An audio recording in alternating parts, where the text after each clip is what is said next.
Bitcoin is already up 8.54% since the start of 2026, and it's currently trading at 93.8K with over $1 billion injected into Bitcoin ETFs in the first two trading days of 2026. And in the same week, MicroStrategy reported a 17.44 billion unrealized loss on their Bitcoin holdings.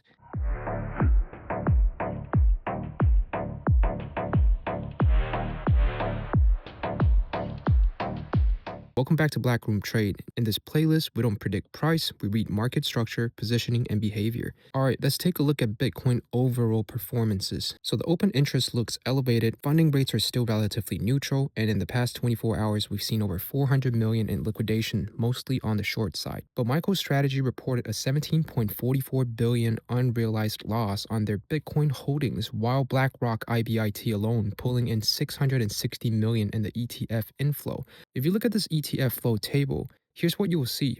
Late December was ugly, but then January hits and everything flipped. To be honest, that's a significant reversal, and it's not just the ETF flows. Japan's financial minister just declared 2026 the digital year and backed crypto ETF, while Goldman Sachs says improved regulations will boost institutional adoption. There's also a projection floating around that Bitcoin demand will outstrip supply by 4.7 times this year. On the surface, everything looks like the bull case is back. Now, let's talk about MicroStrategy. I want to be very clear about what this means.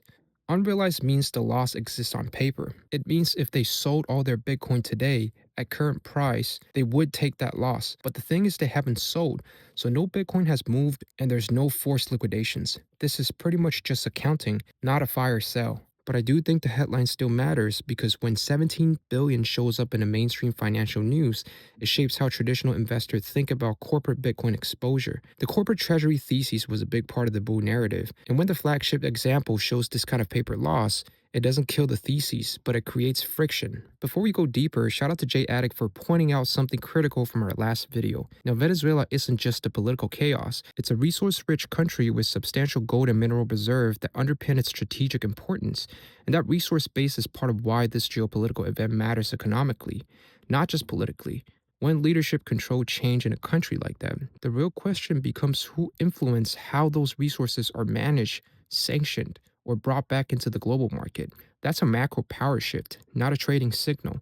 These events tend to play out over months and years through policy and supply chain. On top of that, in the crypto market today, that geopolitical shock has had another narrative layer on top. It seems like there are unverified reports circulating that Maduro regime may have secretly accumulated a significant Bitcoin position, and some claims hundreds of thousands of Bitcoin worth tens of billions of dollars. I don't think this is fully verified yet, but if you guys find something out there, leave a comment below. The only publicly traceable Venezuela Bitcoin holdings are roughly around 240 Bitcoin based on on-chain analysis.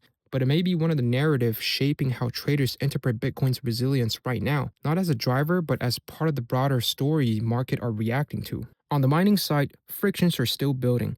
Difficulty is near record highs. Hash rate dropped 4% in December, and when hash rate falls while difficulty stays high, it usually means some miners are turning off machines because they cannot compete. At the same time, Bitmain is still slashing the price of ASIC. When the biggest hardware manufacturer cut prices, it signals weak demand. So that means miners aren't expanding and margins are tight. At the same time, 2025 ends with the Google search interest for crypto at its all-time low. Retails don't seem to be paying attention now, so the people who usually drive momentum in the bull run aren't here yet. A quick side note, I know most of my recent videos have been focused mainly on Bitcoin. That's honestly just because of time constraint and how much there is to cover, but if you guys want to see more technical analysis in these videos, especially on the other pairs, drop a comment and let me know which one you'd like me to cover. If there's enough interest, I could slowly start integrating those into a separate playlist and build it out over time. And seriously, thank you all for the comments and support. It's been a little bit overwhelming in the best way possible. Alright guys, that's all I have for you today. If you have any questions or caught something that I missed, drop a comment. I read all of them. If this helped you see both sides of what's happening, hit the like button and subscribe so you don't miss the next update. I'll see you in the next one.